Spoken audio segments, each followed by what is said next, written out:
भजन छूट जाता है। अगर घर में पाप बढ़ रहा है, कोई कुछ ऐसा कर्म बढ़ गया, कहीं पाप कर्म बढ़ गया, हमारे भजन हमारा धीरे धीरे समाप्त हो गया। आप ये अंदाजा लगाना कि हमारे घर में अगर रोज चालीसा होती है, रोज रामायण की चौपाइयां होती हैं और धीरे धीरे धीरे धीरे वो कम हो गई, बंद हो गई, तो समझ लेना कि जरूर कोई बात, जरूर कोई।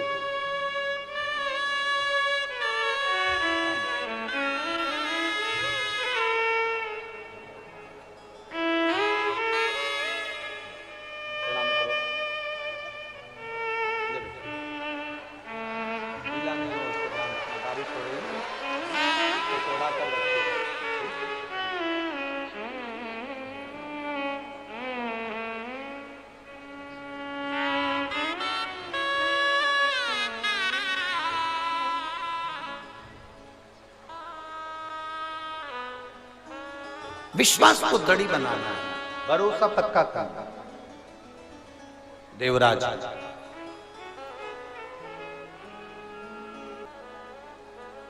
भरोसा नहीं कर पाया, पर महादेव ने भरोसा करा था कि तू मेरी शरणागति में आया है, शरणागति में आया है। बीज भूमि में सीधा डालो चाहे उल्टा डालो, बीज भूमि में कैसे भी डालो, सीधा डालो चाहे उल्टा डालो, बीज भूमि में जो तुमने डाला है वो अंकुरित होगा कि नहीं होगा? बोलिए, जम के बोलिए, होगा ना? अब बीज सीधा है कि उल्टा ये आपको नहीं मालूम, आपने तो उस जमीन में डाल दिया, वो अंकुरित होगा, भले वो सीधा डले चाहे उल्टा डले, बीज बीज है। वो निमाड़, निमाड़ जानते हो, ऐसे पट्टे की खटिया थी, पलंग, ऐसा निमाड़ का बंडल आता है, ऐसा उस पे लपटा रहता है। तुम लोगों ने देखा है कि नहीं देखा? वो हमारे इधर क्या कहते हैं हमको नहीं मालूम, देखा है ना आप लोगों ने? ऐसा रोल आता बंडल उसका, फिर हम उसको पलंग पे उसको कसते थे। अब परिस्थिति ऐसी नहीं थी कि बहुत कुछ हो, तो वो हमारे यहाँ हमारे दादाजी का बस एक ही पलंग था, वो भी निमाड़ का पलंग था, निमाड़ का।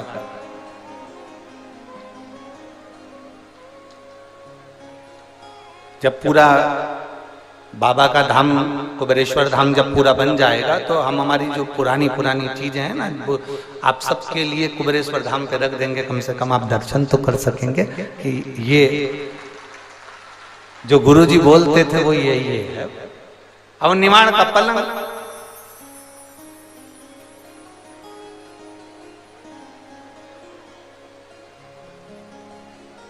और घर में ऐसा कुछ था नहीं, और छोटी छोटी अवस्था थी, तो वो सिमैया खाने का बड़ा शौक, और वो भी आम के रस से। ठीक है, आप लोग खाएं कि नहीं खाएं? खाएं ना? सिमैया बोलते क्या बोलते? सिमैया बोलते ना। अब उसकी एक मशीन आती है, उस मशीन को पलंग, जो पलंग की जो पार्टी होती है ना चारों तरफ, उस पार्टी के अंदर उसको कस देते हैं, और कसने के बाद एक व्यक्ति पलंग के ऊपर बैठ जाता और एक व्यक्ति नीचे। ऊपर वाले का काम जम के बोलो घुमाने का, और नीचे वाले का काम, अब वो आटे की जो लोई होती थी वो उसके अंदर ऐसे दोनों अंगूठे से घुसाता।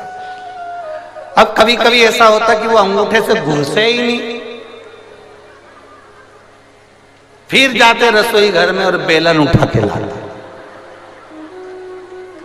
हमको लगता है तुम लोगों ने भी जरूर बनाई है, पक्का। हम अकेले उसमें नहीं है, तुम भी हमारे साथ में हो। आज पक्का हो गया कि बहन भाई का पक्का संबंध है, मतलब आज पक्का हो गया कि मेरी जीजियों ने भी बनाई हो। अब वो अंदर जाते हो, बेलन उठा के लाते, अब वो बेलन से उसमें, अब इतने में हमारी मम्मी हमको चिल्लाती, अरे वो दूसरे की मशीन है, टूट जाएगी, काय को बेलन से ठूस रहा है, उसको हाथ से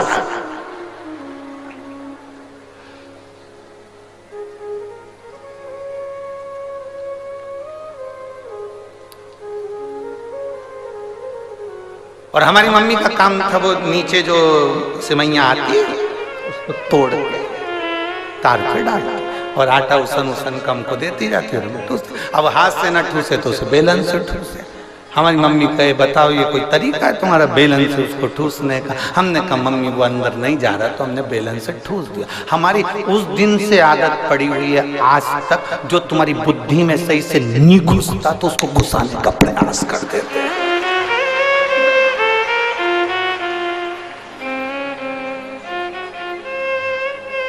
सिमैया खूब बनाई तो उस दिन से बुद्धि में आ गया देव शंकर की कथा, देव देव देव नी जाए तो फिर इसको बेलन से, फिर नी जाए तो इसको पहुंचाना।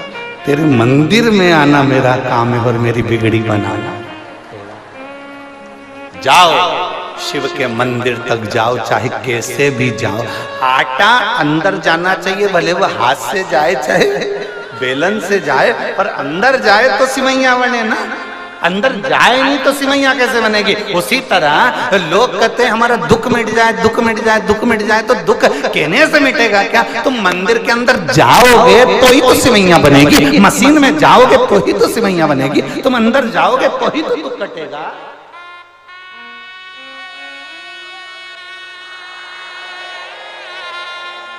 बड़ी बोल्ड आवाज है दादा।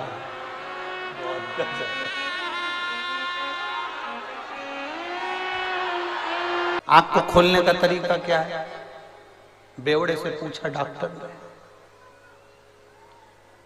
कैसे खुलेगी? अब तुम सब जानते होगे कि बेवड़े की आंख कैसे खुलती है। कैसे खुलती नहीं है, आंखें खुलती नहीं। डॉक्टर ने कहा कि कोई बात नहीं, तुमने नेत्र का दान किया है, हम किसी को तुम्हारे मरने के बाद तुम्हारी आंखें दे देंगे, कम से कम व्यक्ति को दिखाई तो देगा, दिखेगा तो शरीर।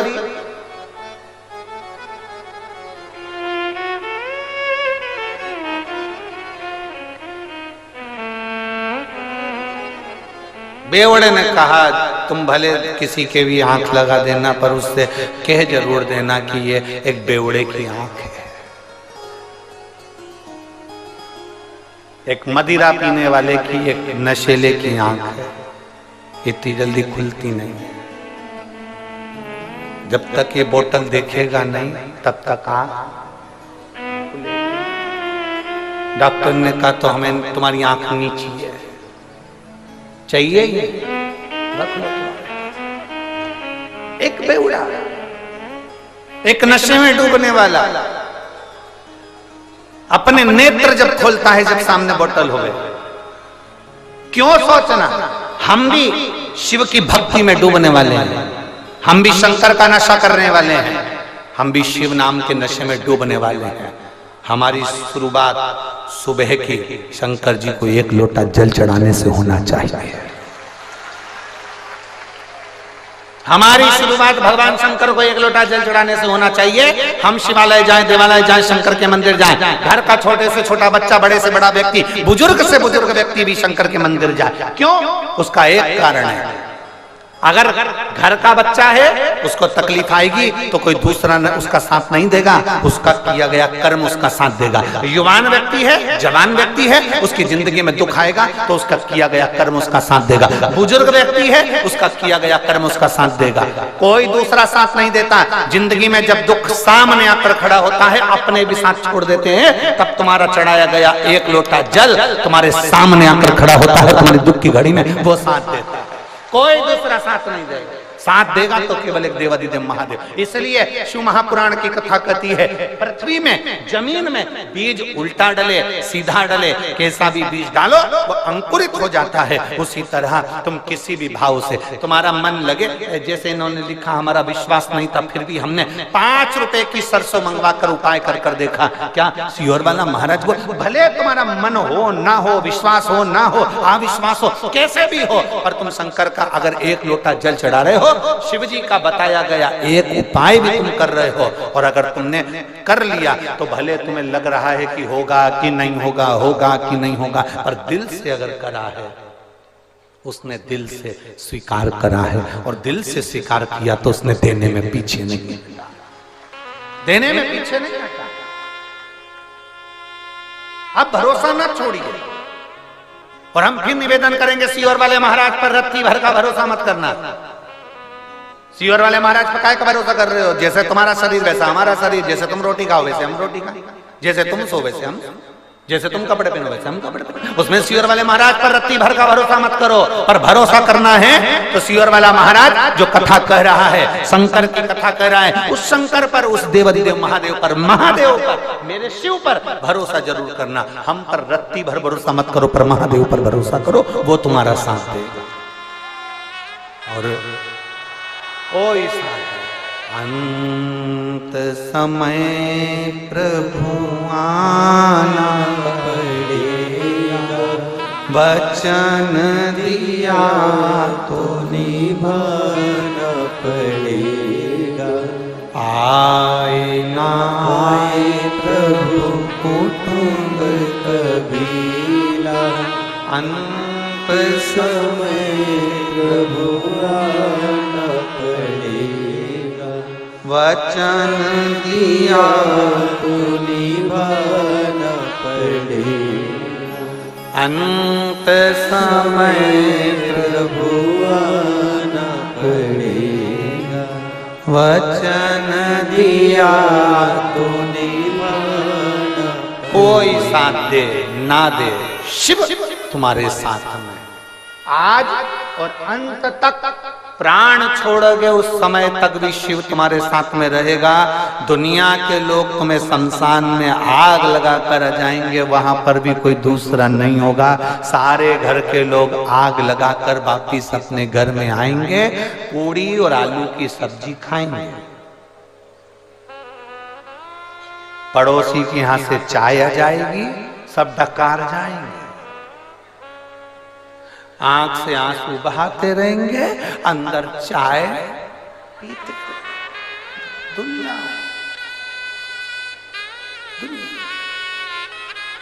तुम्हें छोड़ आए शमशान में, ये रो रो के चाय पी रहे, बहुत अच्छे थे,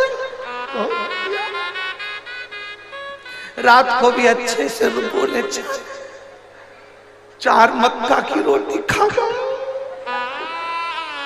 2 कटोरी खीर, 1 कटोरी कड़ी। क्या कह रहे थे? ठंड पड़ रही है, 2 कटोरी कड़ी भी पी गए।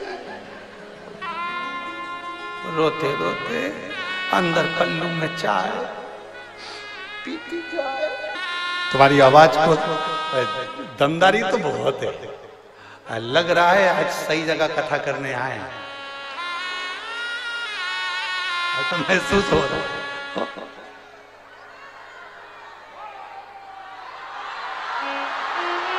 शंभो बोल बम का नारा है। अब वो मंदिर तक जाना हमारा फर्ज है, मंदिर के अंदर तक जाना, आटे को अंदर भेजना फर्ज है। फिर उसकी सिमैया, ऊपर जो बैठा है, सिमैया कौन बना रहा है? अपने आप मशीन बना देगी क्या? नहीं, ऊपर जो बैठा है, पलंग के ऊपर जो बैठकर घुमा रहा है, सिमैया उससे बन रही। अपना फर्ज अंदर तक धकेल कर मंदिर तक तुम सबको भेज देना। उसके बाद उसकी जवाबदारी है, जो मशीन चला रहा है वो तुम्हारा कल्याण कर देगा। ऊपर जो बैठा, जो पलंग पर बैठा है वही घुमा रहा है, नीचे बैठा हुआ व्यक्ति नहीं घुमा रहा, ऊपर बैठकर घुमा रहा आराम से। थोड़ी थोड़ी देर में वो पांव भी लंबा कर लेते, उसकी मर्जी। और वो ऊपर बैठा हुआ व्यक्ति अपन से कहता उल्टा है, पानी लाओ पीने के लिए।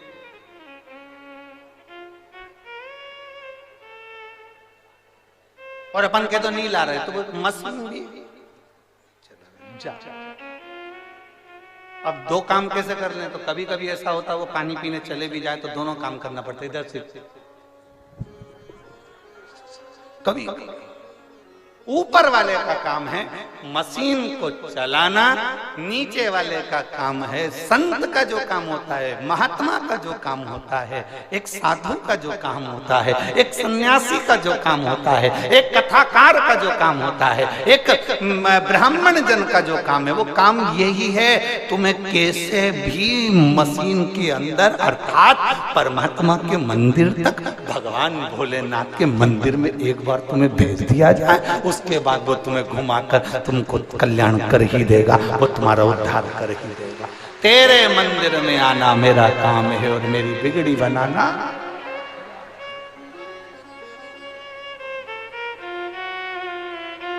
फिर हमें नहीं सोचना है, फिर हमारे विचार नहीं करना, फिर हमको ये विचार कर लेना कि हम भगवान के मंदिर तक पहुंच गए, उसकी चौखट तक पहुंच गए, उसके दरवाजे तक पहुंच गए, उसके द्वार तक पहुंच गए, उसके द्वार तक पहुंच गए, फिर वो निभाएगा, उसके द्वार तक पहुंच गए, फिर वो समझ जाएगा कि हम क्या करना। आप जाओ उसकी चौखट तक विश्वास के साथ, भरोसे के साथ, दृढ़ता के साथ, उमंगता के साथ आप पहुंचो उसके साथ। अच्छा, बहुत ध्यान रखने वाला विषय है, बहुत ध्यान रखना। सिमैया को तोड़ने की भी कला होती है। कोई कोई ऐसे एकदम तोड़ ले तो जिस पे डालते हैं उस पे गट्ट पड़ जाता है। बोलो सही है कि गलत? नीचे जो सिमैया आती है उसके लिए खवा करने वाला भी बिठाना पड़ता है, जिससे वो उलझे नहीं, उलझे नहीं। उसी तरह संसार में तुम उलझो नहीं, इसलिए ये वेद, ये पुराण, ये शास्त्र, ये हवा देते रहते हैं कि संसार सागर में आने के बाद तुम उलझ मत जाना, थोड़ा थोड़ा भगवान की भक्ति में रमे रहना, स्मरण करते रहना, तो तुम्हारी जिंदगी सार्थक होती चली जाएगी। कहीं भटकना नहीं, कहीं जाना नहीं, कहीं इधर उधर मत भटकना। संसार सागर में आए अगर भटक गए तो फिर वापिस पुनरपि जननम पुनरपि मरणम, फिर जन्म लेना पड़ेगा, फिर मरना पड़ेगा, बार बार जन्म लोगे, बार बार मरोगे। कितनी बार जन्म लोगे, कितनी बार मरोगे, जरा विचार करिए।